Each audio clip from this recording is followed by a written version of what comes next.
Isang masayang oras ng pananalangin at pag-aaral muli sa aming mga mahal na mga tagapakinig sa Adventist World Radio Palawan, at ganoon din po ang mga masugid naming nanonood sa atin pong YouTube channel ng Palawan Adventist Academy.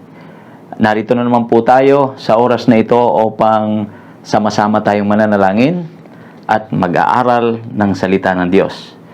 Ngayon po ay ating pag-aaralan ang pang-8 topiko ng ating 10 Days of Prayer na may pamagat na The Fall of Babylon and Prayer. Ang ating susing talata ay masusumpungan sa Kapahayagan o Apokalipsis, Kapitulo 18, talatang 1 at 2. Na ito po ang sabi: Pagkatapos nito, nakita kong bumababa mula sa langit ang isang anghel na may malaking kapangyarihan. Nagliliwanag ang buong daigdig dahil sa kanyang kaningningan. Ubos lakas siyang sumisigaw. Bumagsak na ang tanyag na Babylonia. Tahanan na lamang siya ngayon ng mga demonyo, bilangguan ng masasamang espiritu, at pugad ng marumi at kasuklam-suklam na mga ibon. Tayo po'y manalangin. Ama naming banal na sumasalangit ka, muli po kaming lumalapit sa inyo, O Diyos, upang ang inyong pangalan ay aming papurihan. At sa aming pag-aaral ngayong gabi, amin pong hinihiling ang gabay ng banal na Espiritu, lalo't higit sa pag-aaral ng propesiya sa aklat ng Apokalipsis o Kapahayagan. Dinggin nawa po ninyo ang aming daing, at kayo ay sumaaming lahat na mag-aaral ngayon ng inyong banal salita sa pangalan ni Jesus. Amen. Ang ikalawang pabalita ng anghel sa Apokalipsis na binabanggit sa Apokalipsis 14 o Kapahayagan Kapitulo 14 ay mariin na nagtuturo sa mga tao na tayo ay maging handa sa nalalapit ng pagdating ng Panginoong Hesus. Ibig sabihin, ang Apokalipsis 14, lalo't higit ang Apokalipsis 14 ay nagpapaabot ng mensahe upang ihanda ang mga tao sa nalalapit ng pagdating ng Panginoong Hesus. Ipinapahayag din sa kapitulong ito ang plano ng Diyos upang ihayag ang maling katuruan o plano ng kaaway na si Satanas. Kaya nga ang ikalawang pabalita ng anghel, mga minamahal, ay nagbibigay sa atin ng isang sulimning pagpapaalala o babala na nagsasabing, Babylon is fallen, that the great city, because he has made all nations drink of the wine of the wrath of her fornication. Sangayon sa Revelation 14, verse 8. Just as ancient Babylon, katulad ng sinaunang Babylonia, na nakipagdigma laban sa Diyos sa kanilang pagsuway tungkol sa kautusan ng Panginoon. At ang espiritual na Babylon na ito ay tumayo na tumalikod laban sa Diyos, nakipagbaka, nakipagdigma laban sa Diyos. At ang binabanggit na kupa ng alak ay walang iba kundi ito ang maling katuruan na dumadaya ngayon sa mga milyon-milyong mga tao sa buong sanlibutan. Kaya nga sabi ni Sister Ellen G. White ay kanyang ipinakita ng sabi niya, the great sin is charged against Babylon is that the made all nations drink of the wine of the wrath of her fornication.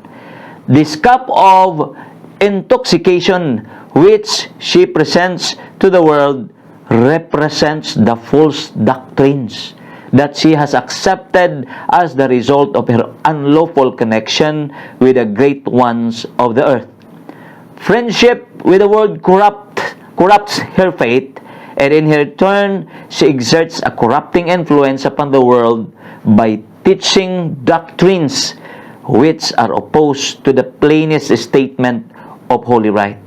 Ang ibig sabihin, malinaw na ipinapakita ng payo ng propetesang si Ellen G. White na ang Babylon ay nagtuturo sa lahat ng mga bansa, nagpapainom siya ng alak ng kagalitan sa kanyang pakikiapid.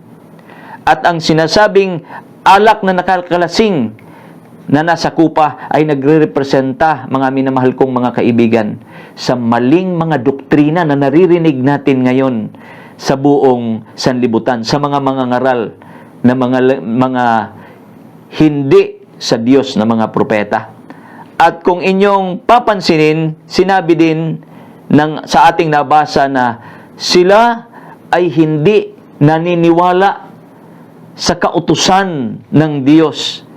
At dahil dito, sila ay nagsasama-sama sila upang ang maling pananampalataya ay maituro at matanghal, mga minamahal ko, na maging isang impluensya na katuruan sa buong sanlibutan, na siya namang hindi sumasang-ayon sa banal na salita ng Diyos.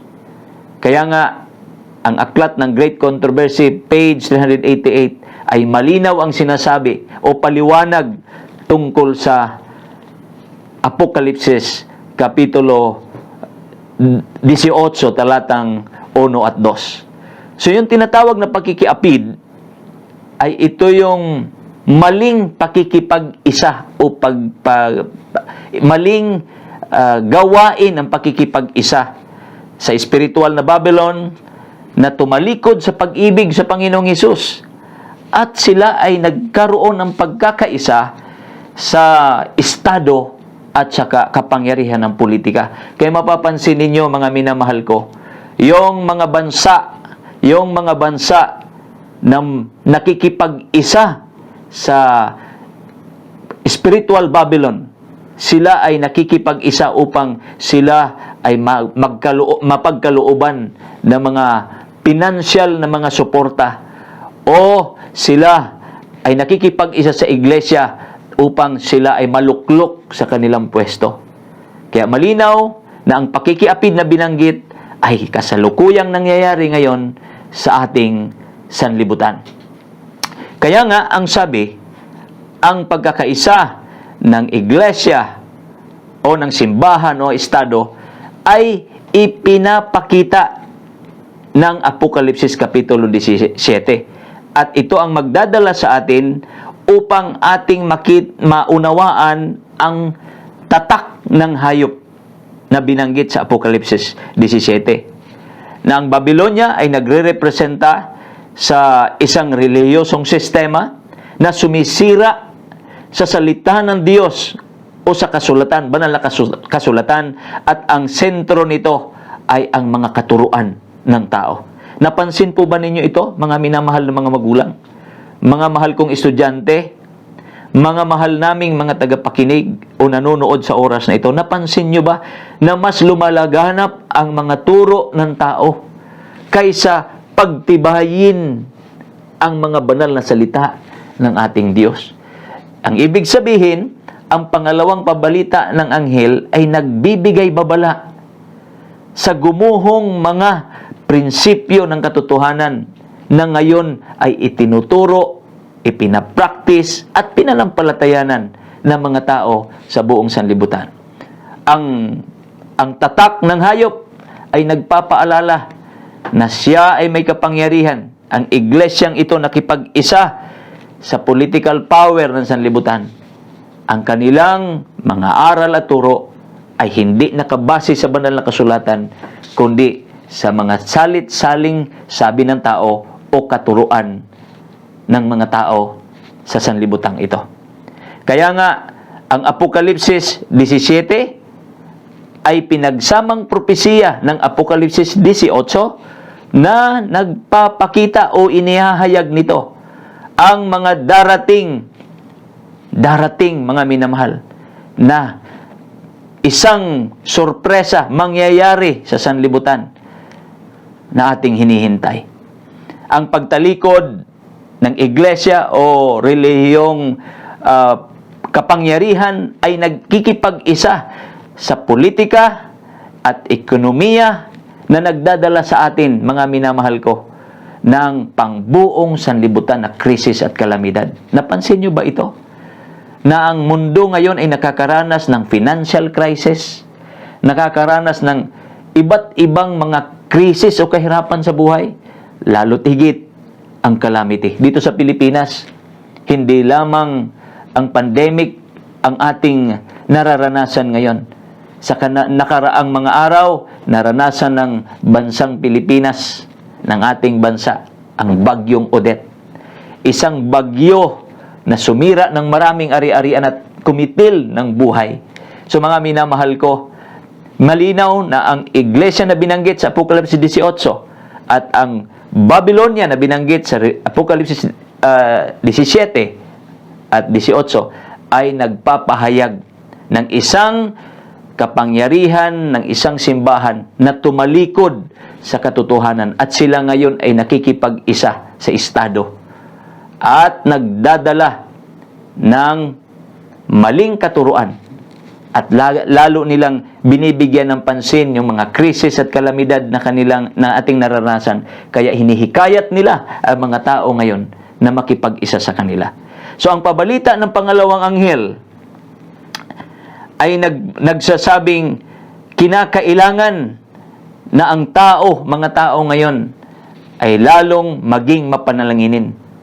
At ang pabalita ng pangalawang anghel ay may tatlong bahagi. Una, ito ay ang panawagan na maging tapat sa ating Panginoong Jesucristo at sa kanyang banal na salita.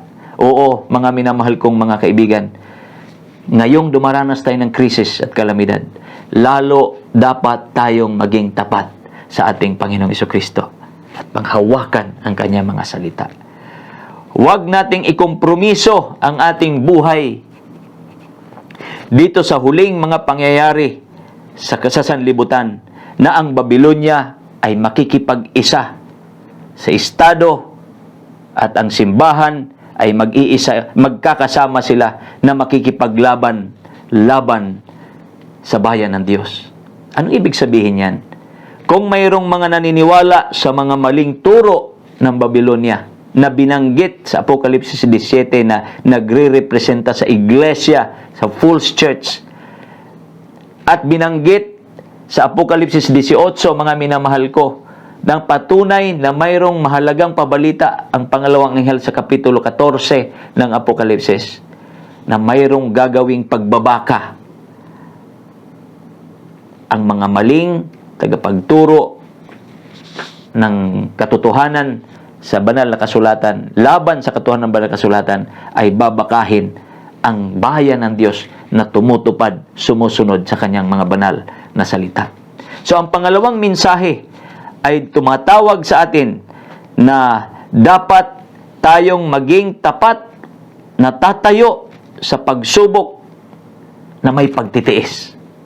Kaya nga ang sabi ng propeta ay ganito, "A storm is coming, relentless in its fury. Are we prepared to meet it?" Ang bagyo ay darating at ito ay magpapatuloy, malakas na bagyo na darating sa atin. Parang Odette, At ito ay mananalasa sa ating buhay. Handa na ba tayong harapin ito? We need not say the perils of the last days are soon to come upon us. Already they have come. We need now the word of the Lord to cut to the very soul and marrow of fleshly lusts, appetites, and passions. Minds that have been given up to loose thought need to change. The thoughts must be centered upon God. So maraming mga bagay na ipinapayo sa atin na dapat ay ating alisin sa ating mga sarili. Darating ang mabagabag na panahon sa huling mga araw. At nangyayari na nga sa ating kapanahunan ngayon, mga minamahal.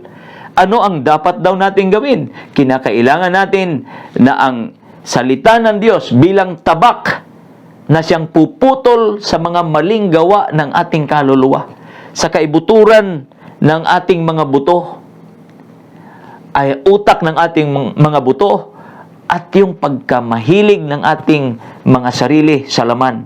Ganon din sa walang pagpipigil sa pagkain, na lahat ay pwede nang kainin dahil nilinis na.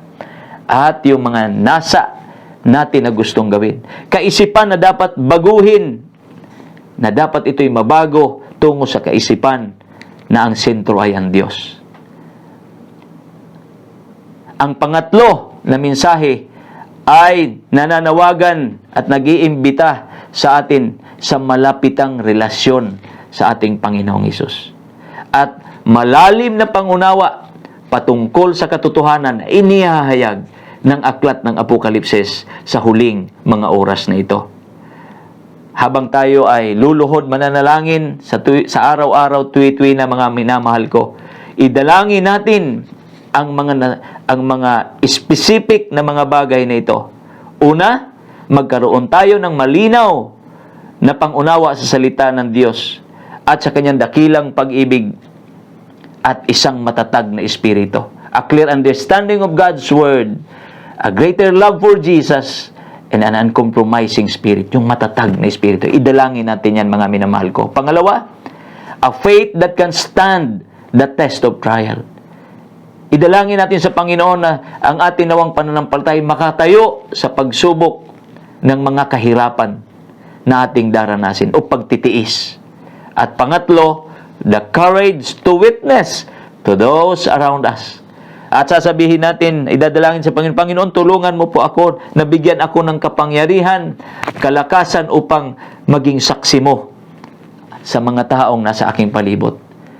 Handa ba kayo, mga minamahal, na pagkatapos nating manalangin sa tatlong mahalaga, specific na kahilingan sa Diyos, handa ba kayo na pangunahan tayo ng ating Panginoon Diyos? Sangayon sa maraming mga ngaral, hindi tayo makakatayo sa huling mga araw na ito, sa mga pagsubok at krisis na daranasin natin sa ating buhay, kung hindi tayo manghahawak ng matibay sa mga pangako ng Diyos sa banal na kasulatan. Ang Biblia ay siya lamang tanging instrumento upang mapabulaanan ang mga akusasyon ni Satanas na itinuturo ng pabalita ng pangalawang anghel. Marami ang daya ng mga maling aral na ito ng Babylonia.